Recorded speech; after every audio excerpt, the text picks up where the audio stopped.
এই মোরগ চিৎকার করে করে প্রতিদিন ভোরবেলা সবার ঘুম ভাঙিয়ে দেয় এবং একদিন তার মালিককে একটি কোড়ালের ধার দিতে দেখে। এটা থেকে এই বলদে ভাবে তার মালিক তাকে হয়তো মেরে ফেলবে, ভয়ে এই বলদে কোড়ালটি চুরি করে নিয়ে আসে আর মাটির নিচে গর্ত করে পুঁতে রাখে।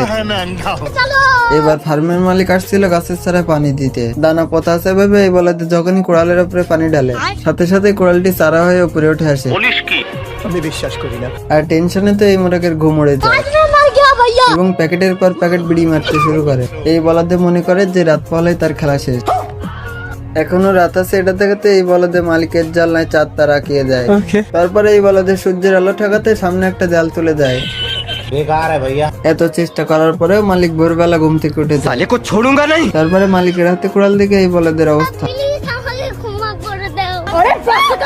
শুধু শুধু এই বলদ মোরগে ভয় পেয়ে মরছিল।